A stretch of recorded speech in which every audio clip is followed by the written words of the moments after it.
everybody, what's going on? It's Ergen. I'm here to guide you through classes and objects in Java. Classes and objects are fundamental to coding in Java as it is used pretty much all the time, especially if you're planning to take the AP exam. So, I want to listen to this. Alright. So, right off the bat, I'm going to start with an example. So, we have something to reference to throughout it. So, we're going to act like we're in charge of a bank here. And in this bank, we're going to be in charge of the people who use it, so you're going to have their name. Now what a bank usually does is we give out mortgages, so we're going to have the amount for the mortgage they take out. And then since they take out a mortgage, that means that we're going to lose money in the bank, so we're going to show the bank money, and also we're going to show our transfer money.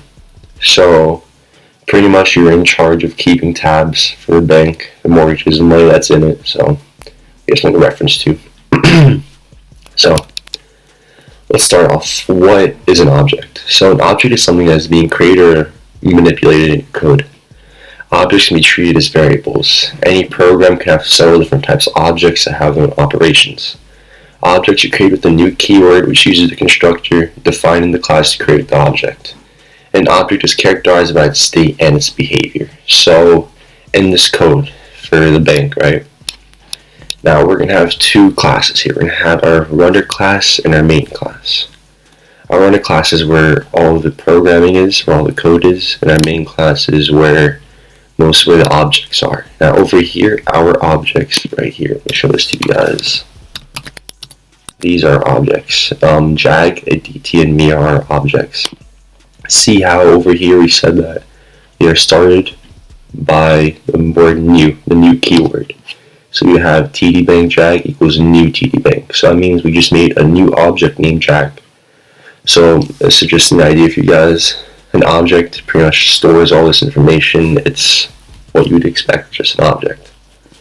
So yeah. Next. So what's a class? Class is software blueprint for implementing objects of a given type. A class contains many components which we will all be addressing. Explanation such as instance variables as well as different types of methods. In object-oriented programming, an object is a single instance of the class. In most cases, you'll be working with two classes at once, and a runner class and a main class. So as I said before, this is your main, this is your runner class, so class pretty much encapsulates all these methods, all these constructors, or objects in this. So yeah, if you're especially at AP exam, you're going to need to know how to use these both. Alright, so in Java you have public, private, and string, and static, sorry. So public is a keyword that may be written in front of the class, and if so, this means that program in the class can be used in a different class. When public is put before a method in a class, this means the method may be accessed from other classes without using accessor methods. We're going to get to what accessor methods are later, but this probably just pretty much means that when you write the word public in front of a method or in front of the class, that means that that information inside that program, that code that you wrote, can be accessed to wherever you want, so it's not private. So over here, if you look in our main class, it says public, meaning that all of our program, all of our code can be accessed from other classes. So we have a few publics right here. So they're pretty much over here, they're before the method. Over here, they're before the class. There's your two examples. So next, private. Now when the keyword private is written before the class, this means the exact opposite of public, clearly. Meaning that the program in the class cannot be accessed from other classes. If private is written before a method, that means the method cannot be accessed from another class without an accessor. So once again, we're going to learn what an accessor is. Very important, especially in Java AP exams, since you need to make your instance variables private.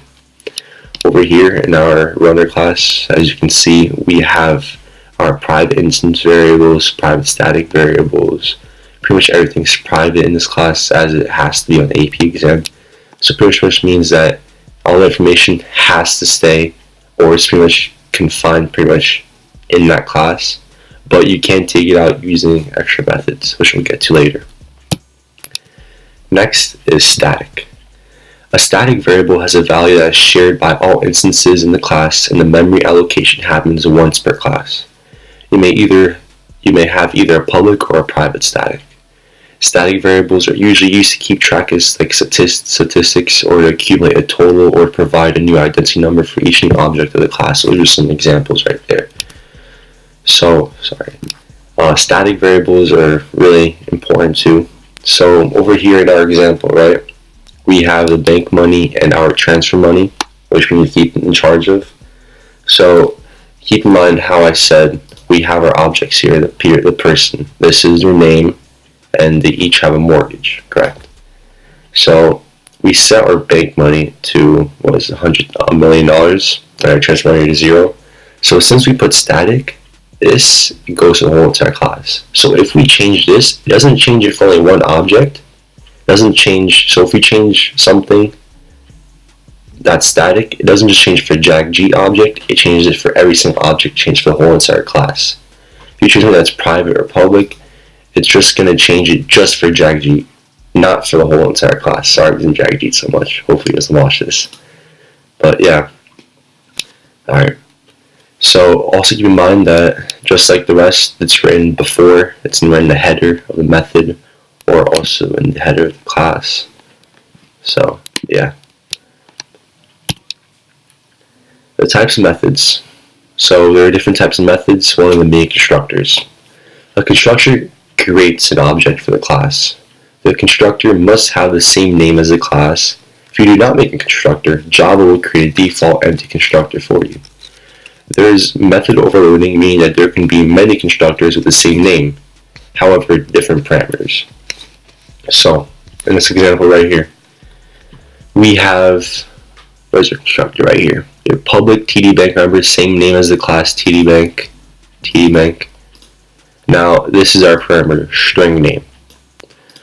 So inside the parameter, each constructor you make in the main class, so right here you have TD Bank JAG. Let's just take this for example. JAG is our object. Now this object is being made by this constructor that we have here. So you have the construction right here, and the parameter is what has to be inside that. So notice how we have string name right here. Then you have a string in parentheses with his name, JAG-G. And we're going to get to what this means later, this dot name equals name. But it's pretty much necessary. If you didn't have this, then you would change this to something else. So if the name is the same as your instance variable, see how we have the name same, then you would use this. However, if we made this a name, then you'd set a name equal to name inside your brackets right here. So the program knows, the code knows that that's what you're trying to set them equal to. So pretty much you just construct this. If we didn't have a constructor here, then Java itself would make an empty constructor. So we would simply make TD Bank JAG goes new TD Bank, except this parentheses right here would be empty. There wouldn't be a JAG-G there. Or another thing we do is we do string name, comma, double mortgage. So we would be forced over here to put comma, parentheses, JAG-G. You have to put a comma and how much mortgage he has. If we just took this out and put that instead. But so far for right now, we just have string name, keep it simple. So you just have the string of the name. Alright, next. Another method is accessors. So before I mentioned before, I'm going to refer to them as getters for most part of this video, because that's what they pretty much are. Accessors simply return information from a class for a certain object. This method simply allows a private instance variable to be accessed in a separate class. This method does not change anything, it just returns the variable. Accessors are usually called getters as they simply get private information. So I feel like that's pretty self-explanatory right here. So especially since on AP exam, they make you make your instance variables private, not public, meaning that this information right here cannot be accessed by this class. So we want this to be able to be accessed. So you have to use a getter, an accessor. It allows this class to access the private information in this class. So this getter method is void. We're not returning anything right now. So, right here. Oops. Alright, so these are the getters right here, as it says getter right here. So these are all of our getters. So we have public string get name and it returns your name. So these aren't void because they do return a name, they do return your mortgage. So you set the name. Of course, you need whether it's double, whether it's string, whether it's static. Also, if your instance variable, you need the same header as in your variable as in your getter. They need to be the same. So if it's static, you need to put static in your getter, or else it won't work. It will give you an error. If it's double, you need to put double. If it's string, you need to put string. That's very important for your getters, or else they won't work. So now, since this is a method that accesses the information, now you can use that in your main class. So over here we have jag.getMortgage of $100,000. That's a pretty decent mortgage, man. So when you fill the parenthesis with that double, that $100,000, it returns your mortgage as $100,000. So now for that object, it has jag.g, comma, $100,000. So that's that for right now. Next, we got mutators. These are setters. Setters, it's usually a void method since mutators don't return information, yet they simply change certain instances of an object. The mutators are usually called setters as they set certain instances to new informations. So, a setter. So notice how I didn't put any setters in this because there was no need for a setter in this example. But I'll show you a setter right here in another class I have. In this class, you have your own company and you have employers. Now, how we used a setter. I'll show you right here. So, as you know, you have to pay your workers and they have salaries. So this is where we're going to be setting their salaries by using a method, because if they work overtime, then they get extra money. So,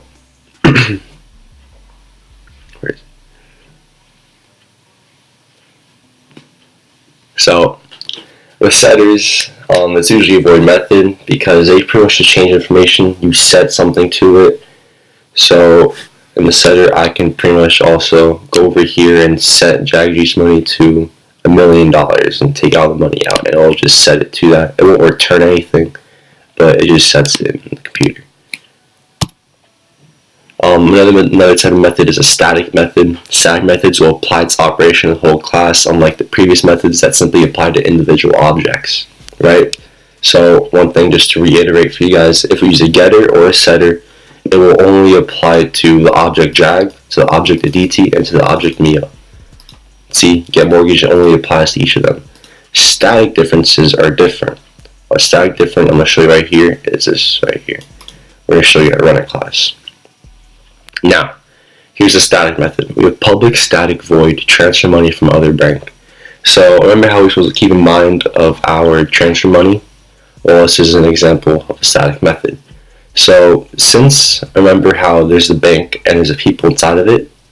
Now those people are the objects, as you guys already know, they're individual. The bank is a whole cloud, it's the main thing here, right?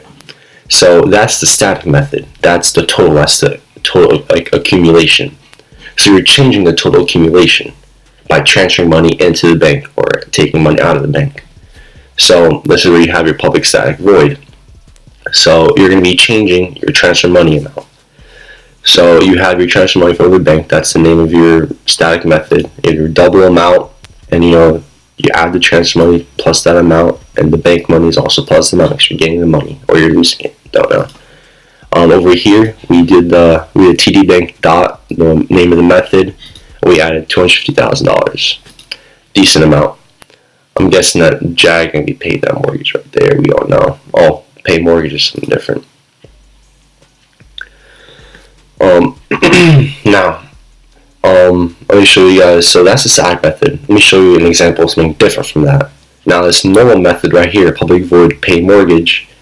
See, the person that's paying this mortgage, right, it's only for the object.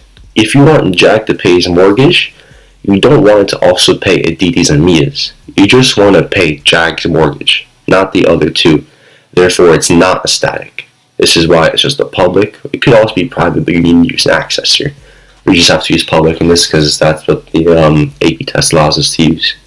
So your public void pay mortgage and your amount, and then you see the mortgage gets minus this amount because he's paying it back, so you're obviously losing more mortgage, and the bank money goes up because you're obviously getting your money back.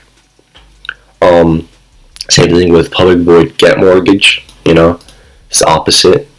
The mortgage is increasing, and the bank's losing money because you're giving away money. But yeah, if you want a DT to get a mortgage, you don't want that to affect Jag and Mia. You just want to affect her object only. So that's why they're not static, as you can see right here. There's always a bunch of differences. So this is the only static method right there. Alright, I feel we got a good understanding of that. Alright, an important keyword, this. I briefly mentioned it before. This is a keyword that can be used alongside the method or constructor class as well as the parameter. In the implementation of instance methods, all instance variables can be written with the prefix this followed by a dot operator. This is a reference to the current object whose method or constructor is being invoked. So, right here, we use this dot the operator. You usually use this when name, you see this variable right here, is the exact same as our instance variable, and you're just saying that this right here is the exact same as that. So it's invoked in it, so that's what you also got to use it for. In addition, you can also use it for a method when you're trying to print something. It's very useful. But yeah, it pretty much, this is just a keyword to say that you're using this certain object, this certain method for the instance variable. Yeah. Next one. Data types, primitive. So there are different types of data types. There's two types. First one being primitive. Primitive data types are simply built-in data types that do not have separate addresses, however simple memory slots. So examples of these would be int, double, char, and boolean. Int being just a number, double being plus a number plus a decimal like .o, char being just like one character, and boolean being either true or false. Each one of these, if you were to print them, is how I like to think about it. If you were to print them, they would give you what you set them equal to, right? If you put int x is equal to 3, and you clearly put system out print x, it will give you 3. Same thing with double, same thing with char, same thing with boolean. It just gives you the answer to it. So the difference between these two data types is how they're stored. So this is a pretty simple way of being stored. You just print them out. The difference with the reference is that with these, with string, random, int, array, and string array, when you put string equals string x equals, and you put whatever your string is, it won't work like that. It's stored differently. It has an address now. So objects and arrays are all referencing data types since they are stored using an address in memory of the reference variable that is equal to them. So an example here would be our object. If I were to just go tdbank jag, this is your object right here. If I was to put system out print jag, it would give me a bunch of just letters and dots and periods. It's an address. It's a little weird, but let me show you guys right now. If I were to just print this, everything would be fine. And then it would give me this td.tdbank, whatever. This is an address. So the reason that it gives us this is that you set jag equal to a new variable. Now when you try and print that variable, it only has an address. It's not like a memory slot. So it's different. You can't be printing it. It's still more complicated. In order to print it, you need to either get it, or as you hear, you have to get, you need to use accessor methods, stuff like that. So it's not that easy. You can't just print it. So it's just how they're stored. That's the main difference between them. So string, random, int arrays, and string arrays is because you're setting them equal to something else, and equal to another variable, or like a reference variable. Your reference variable in this situation being jag. Alright, parameters. In order to pass information to methods, parameters can be used, and the parameters act as variables inside the method. Parameters are always used to specify constructors. Parameters are specified after the method name inside the parentheses. Parameters will allow for method overloading. So let me start off with what a parameter is. You guys have seen a few times that I've mentioned them. So over here, each method right here has a parameter. This one being string name, double amount, another double amount. So this is pretty much telling you the variable that's being used in this method being constructor. Over here, you see how it's referenced again, this dot name. Over here, double amount, we're using this variable, amount, this amount right here. Notice how Eclipse, how they do a good job of highlighting where that variable is used. And over here, where this variable is used. A key thing about this too, about these parameters, is that they allow for method overloading. You can have more than one method with different names, but with the same parameters. It's fine to have it, because those parameters only go for what's inside the bracket, what's inside that method. It doesn't affect anything outside of this method, so that's perfectly fine for method overloading. So it just specifies the constructor. It tells you what the method's going to do. Very important. Alright, next. Null. An uninitialized object variable is a null reference or a null pointer. You can test whether a variable refers to an object or is initialized by using the keyword null. So, null, let's see this. If the object was not initialized correctly, it would simply return an error null, or a null enter error would be all red. If you're wrong, you don't want that. You could use it to your advantage if you use an else statement, and you can see that if the object returns null, it would do something else for you. That it could be helpful sometimes, but you don't really use it. Alright, so here's a little summary. You should now be able to write a code for any given object and be able to encapsulate methods in a class. You should now know the different types of methods, as well as the different types of storage for data types. With all this knowledge, you can now program a working class with various methods. If you're preparing for the AP exam, you must know how to use private and public, as well as coordinate a main and runner class. So hopefully now you can use this example right here of your TD bank with your runner and your main class. So once again, you have your objects, JAG, DT, and MIA. You're in charge of their name, their mortgage. Also, you're in charge of the total bank money and the total transfer money. Now using constructors with your methods, with your getters. So over here, you have jag.getMortgage, you have a dt.getMortgage, you have jag.PayMortgage, e.PayMortgage. Now you print all these because they all return their separate little things, and you print all this. So you have jag.getHisName, so it returns his name from the object, so it has it stored. And you put has mortgage of, and you put how much money, jag.getHisMortgage. So, yeah, that's about it. Hopefully this was very useful.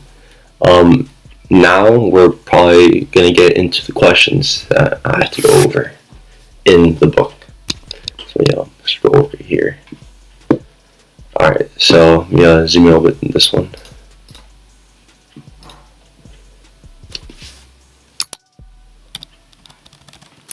Alright, hopefully you guys can see this.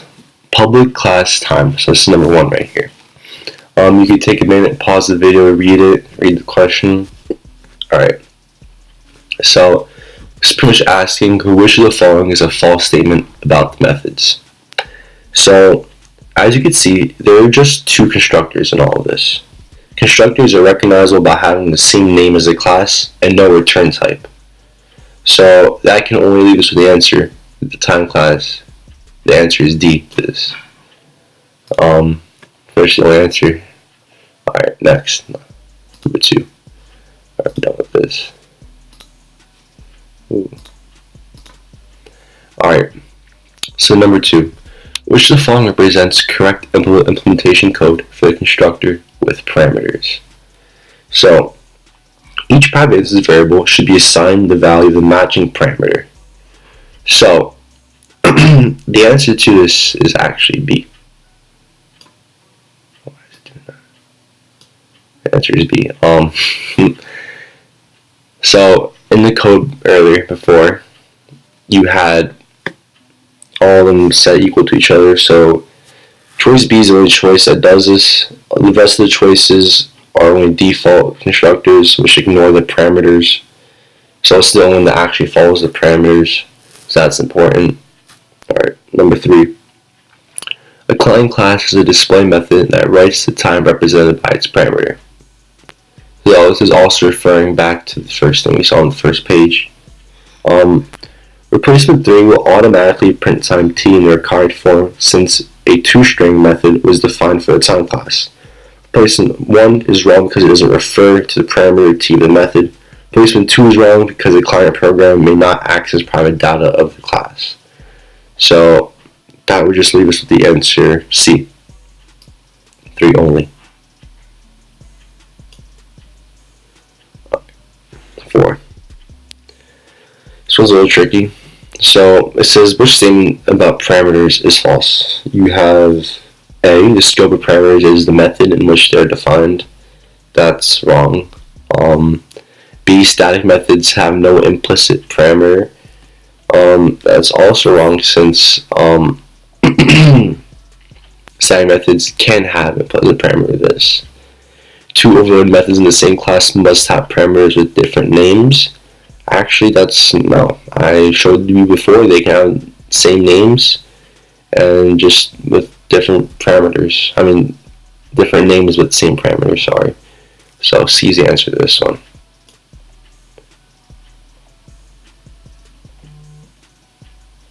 Alright. So what's next? Right here. Done.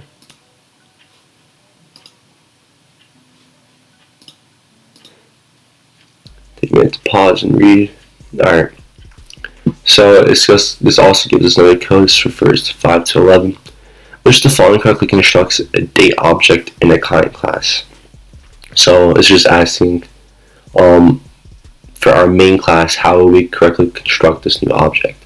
So we have to look at our constructors that give us. You have an empty one with month, day, year.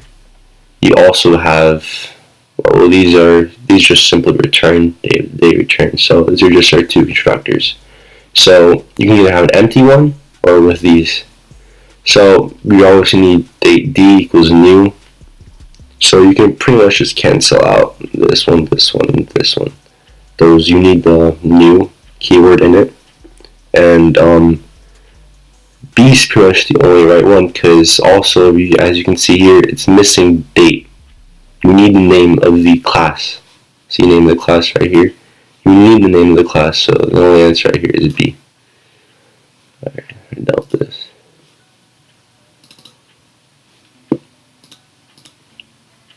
Alright. Which of the following will cause an error message? So, segment 3 right here will cause a null point except for exception be thrown since D is a null reference. You cannot invoke a method for a null reference. So, yeah. Segment 2 has the effect of assigning null to both D1 and D2. So it's not correct. Segment 1 creates the object reference D1 and then declares a second reference D2 that refers to the same object as D1. So I think C is your answer here. Alright, 7. Client program creates a date object as follows. Which of the following subsequent code segments will cause an error? So we're looking for what's going to cause an error here. So string s equals d dot. That seems right to me. Everything's right. You have the right keywords. That's also correct. That's also correct. That's also correct. Correct. That's also, there's nothing wrong with that. E is what's wrong here. Reason is a client program, like the main program, it can't access a private instance variable. Before it was private, you need a getter. Remember, you need the accessor. It's private. They're very tricky, but you guys gotta remember that one. So 8. Consider the implementation of a write method that is added to the date class. Write the date in form, for example. Okay. Alright. Which the following could be used as implementation code. Alright. So for number 8, to me, they all seem correct. I'm pretty sure. So let me tell you why they're all correct here. You can print this out. That's correct because it's okay to use private date members in implementation code. The system 3, it prints this. Remember how this is a keyword that that means that certain object that's being invoked. So that's completely right. This is also completely right using the parentheses. That's also right. So the answer right here is E. Another E in a row. That's so scary. I'm kidding. No, the answer is. I already know what this.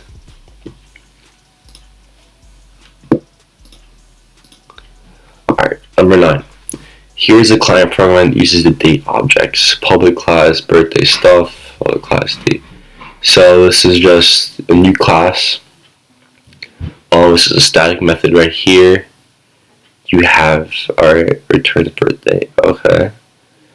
Void main string. Okay, this is also your other class. Which of the following is the correct replacement for? So you just want to find the correct code. Well, there could be more than one. The correct code to get your birth date and return the birth date. So pretty much a accessor method, really. So it should work like one of those. So let's see. You have, well, you have 1, 2, 3. Okay. So now print enter birthday, month, day, year, and month. That's correct. So there's a problem with this one because back in the runner class, you don't need this. This is all wrong right here. These are all wrong. So it can't be 2. So it's now print enter birthday, month, day, year. This is also wrong. You can't put that method in there. You know? It's not right. The only one right here is I, so that's what? A?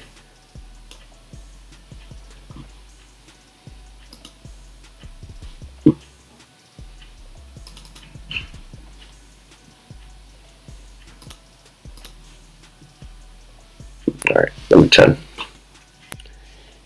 Date D1 equals new date, month, day, year. Alright, method in the client program for the date class has this declaration. Where month, day, and year are previously defined integer variables, the same method now. Okay,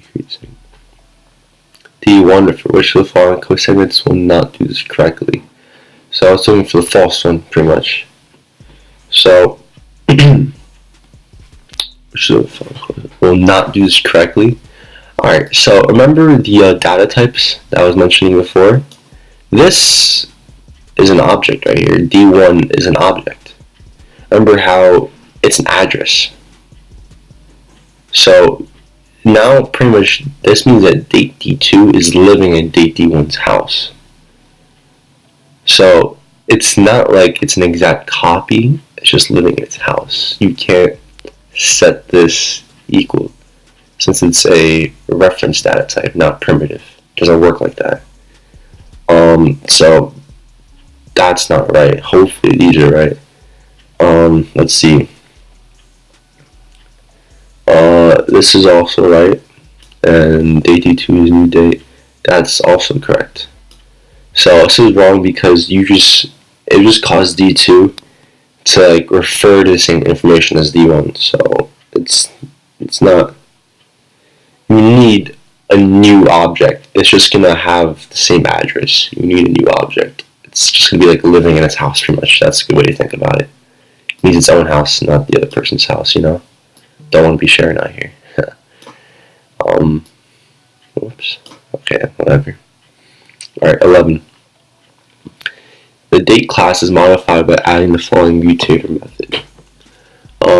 Public void add years into n and add end years to date. Alright.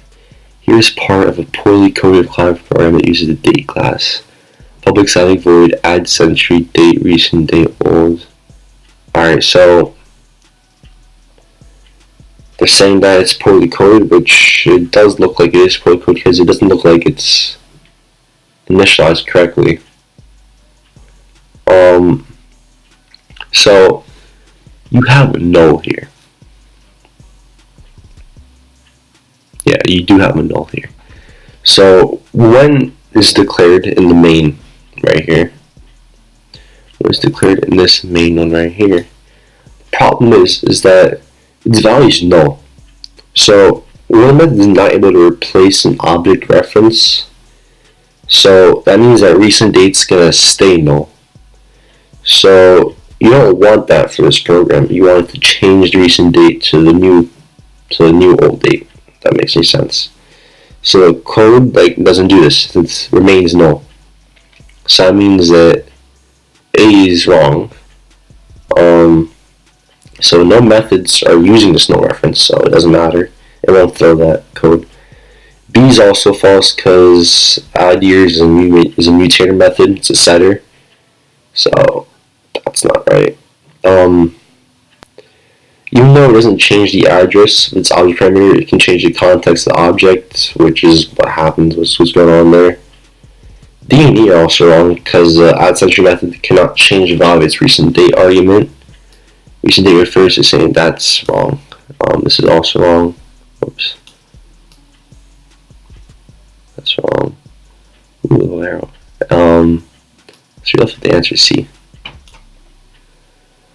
It's a no reference because it wasn't initialized, right? That's about it.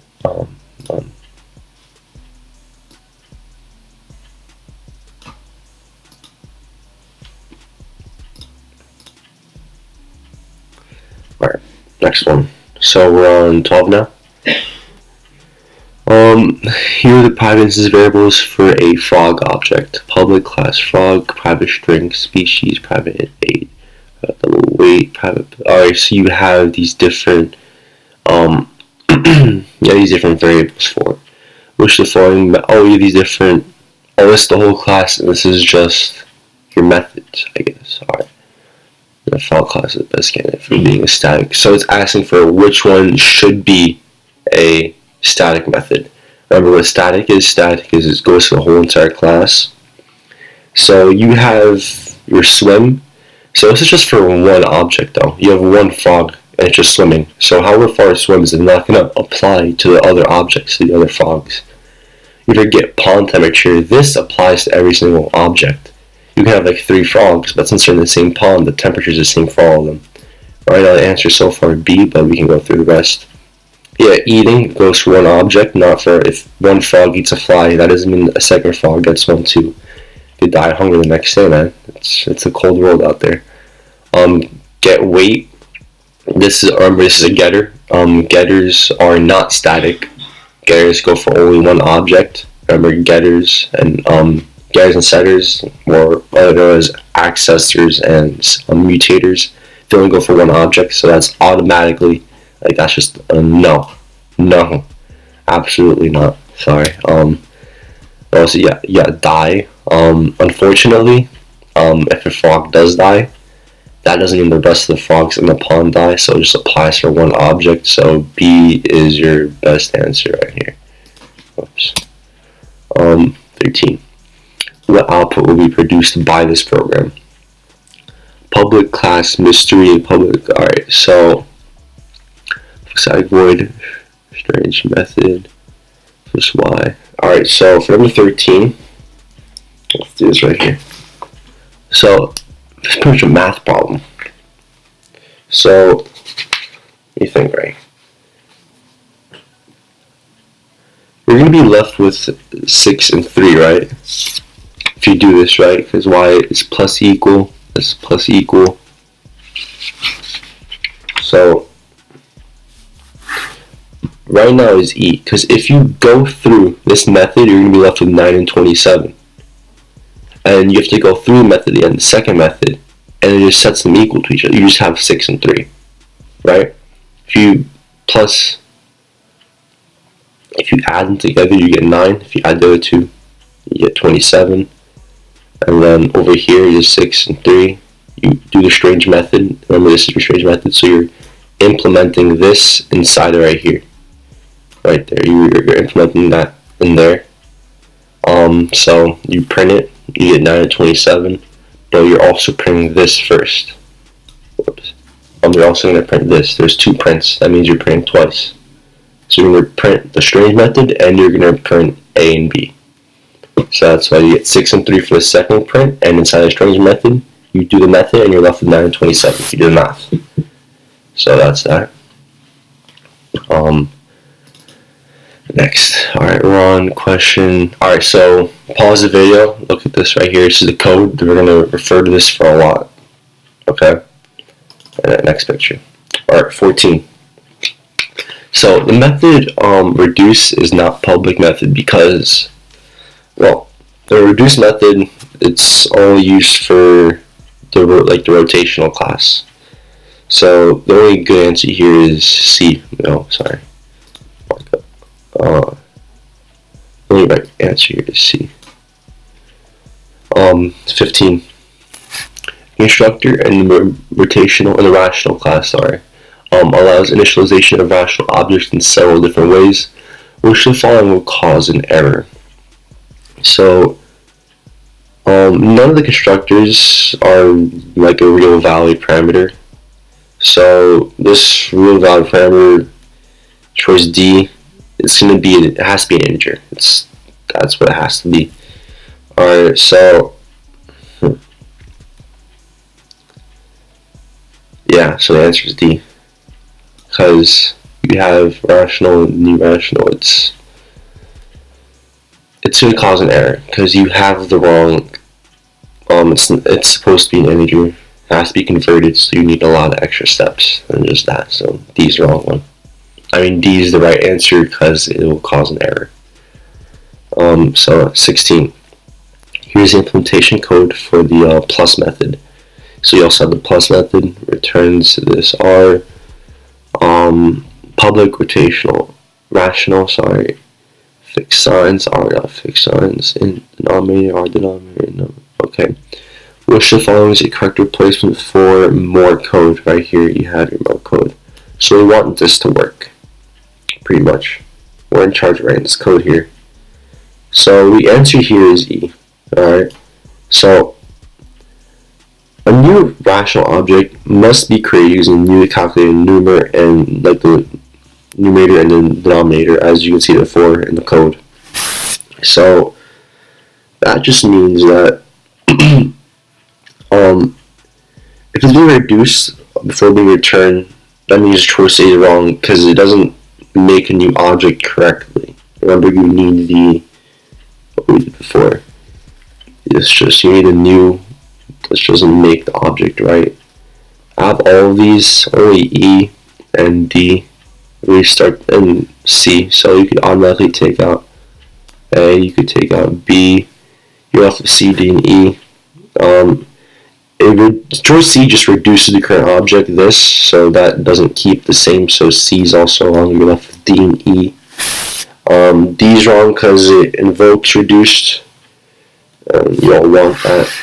So you also want to keep it the same, so D is also wrong, so you're left with E. Oh no, not like that, like that. Alright, so we're going on, people. We're getting there. Alright, so, alright, 17. Assume these declarations. Rational A is equal to new rational. Rational R is equal to new rational, and new denom. Int n equal value. New denom value are valid integer values. Which the following will cause compile time error. So, yeah, so we're just looking for which one's going to cause an error here. So we're looking for the wrong right answer. The plus method of the rational class can only be invoked by rational objects, since like n is an integer. So the same choice D will cause an error, because here, I'll show you guys. R is equal to A dot plus R. That's completely fine, because it can be invoked. This is also, remember, new. It sets it right. That's also completely fine. The reason that this is wrong is that it's going to cause an error since n is an integer. So that's just going to cause a problem because they're different methods, pretty much. So that's going to be a big problem there.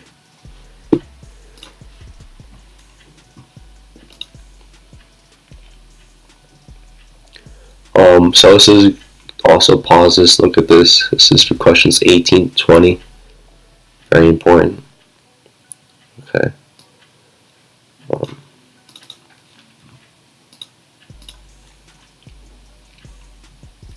Alright. Alright, Klein method contains the code segment. Temperature T1 is a new temperature. Temperature T2 is a temperature T1. Temperature T3. Alright. So, alright, which of the statement is following true, false? Alright, so we're looking for what's true here. This is all, okay. So we're pretty much doing Boolean right now. Alright, T1, T2, T3, and T4 all represent the identical temperature in degrees Celsius. Alright, that automatically is wrong. They don't, because you're lowering it right here, so that's automatically not going to give you the same for all of them. That's just no. T1, T2, and T3 all represent the identical temperature in degrees Fahrenheit. Now that is correct, because right here, I'll show you right now. Right here, they're all represented. So in the end right here, T4 is equal to T1 to Fahrenheit. So if T1 is converted to Fahrenheit, that causes all of this to be in Fahrenheit, not in Celsius. Yeah, you guys get what I'm talking about? T4 represents the Fahrenheit temperature.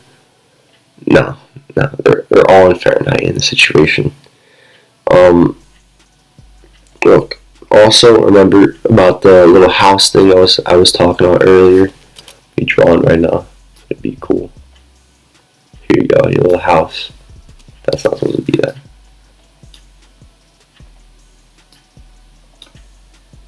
Trying to show you guys this little house right here. So imagine you got this house, right?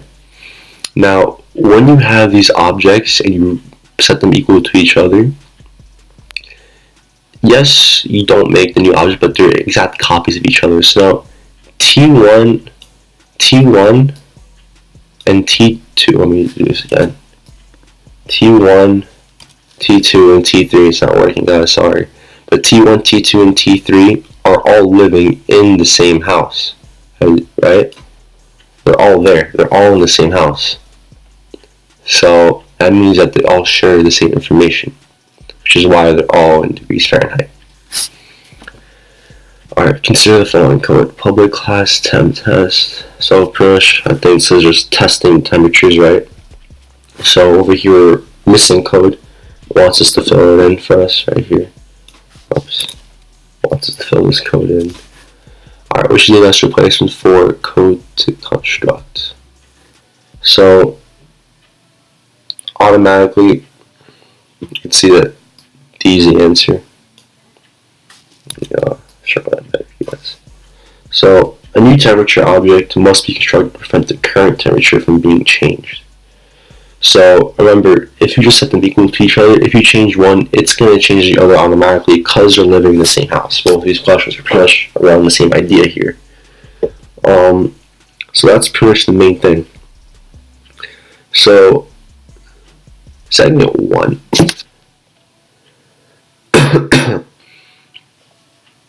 Sorry here. Wait, I'm actually mistaken. It's not D. It's E. D is wrong. The reason is that is valid temp, it's a static. That means it goes for the whole entire class.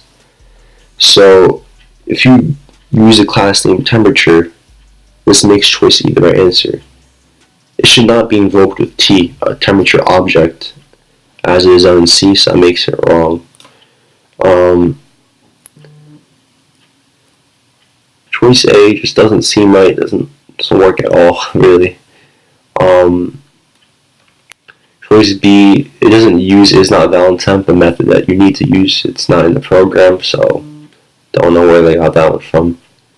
And yeah, that's choice D. It's not a method also in the class, so they're both automatically out, leading with E, which is right because it's a static method. So sorry guys, that one mishap. Alright, next. Alright, with 20. The formula to convert degrees Celsius to Fahrenheit F is that. Remember this formula, pretty important for temperatures. So you have this, your precondition, your postcondition. Which the following correctly replaces the more code so the postcondition is achieved. You want this, so you pretty much just want to replace this more code right here with one of these three segments, or more than one. So one is looking completely right to me, because you do new object, you do what your whole operation here. One's completely fine. Two is also completely fine, because you have a result, and the result, yeah, you just raise it by 32. You just put the plus 32 out. That's perfectly fine. It'll work for any number you put in. This is not so right, because yes, it multiplies zeros at 1.8, but thing is though, it just doesn't work. Doesn't I don't know how else to put it. This statement, it just doesn't work. Yes, I get it does result in a new object, but it doesn't do the operation correctly. Therefore, it's not going to work. Only 1 and 2 is going to work, so the answer is D. Is that it on this page? Okay. Almost there, guys. Alright. Consider the program. Public class count stuff.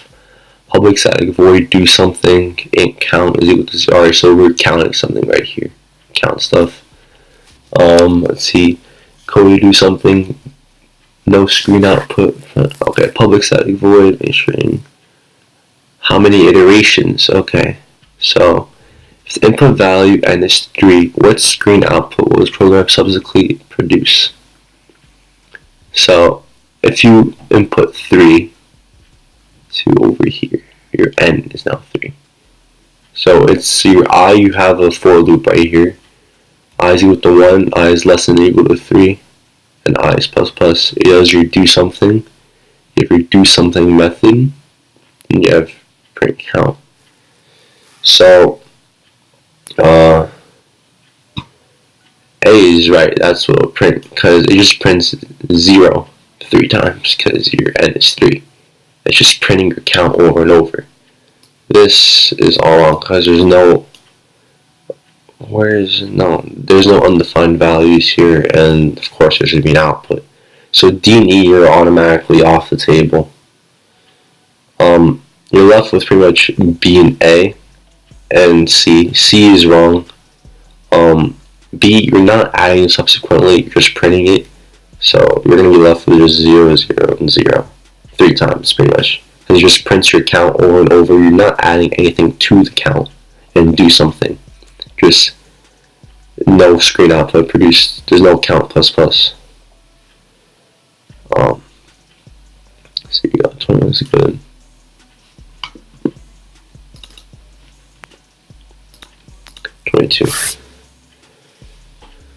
The question refers to the following class: public class, int object, private int num.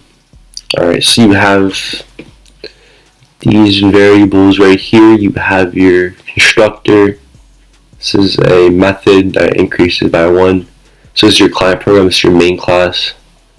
Public class int object, okay. So over here, it's another method, some method, great name.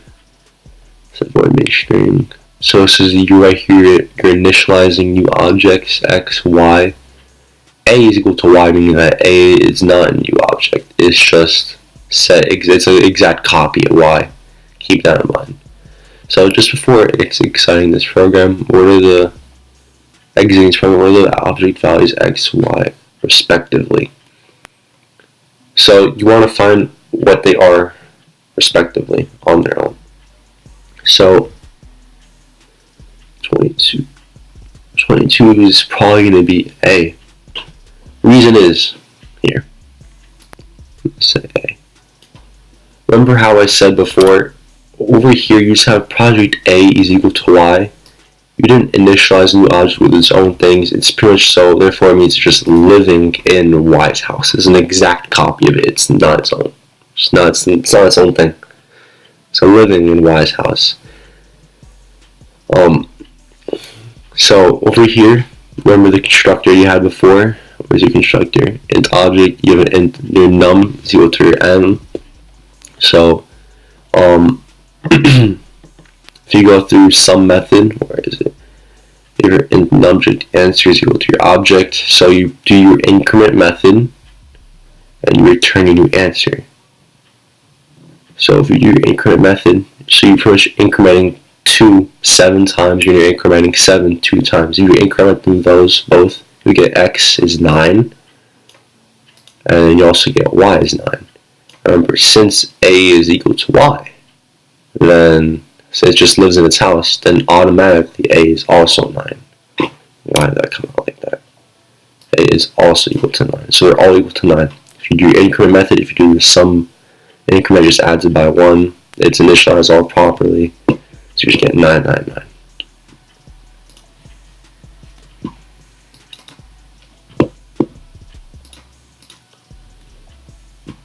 Alright, consider the following program: public class tester, public void sum method, int a and b, int temp is equal to a. Alright, public class tester main,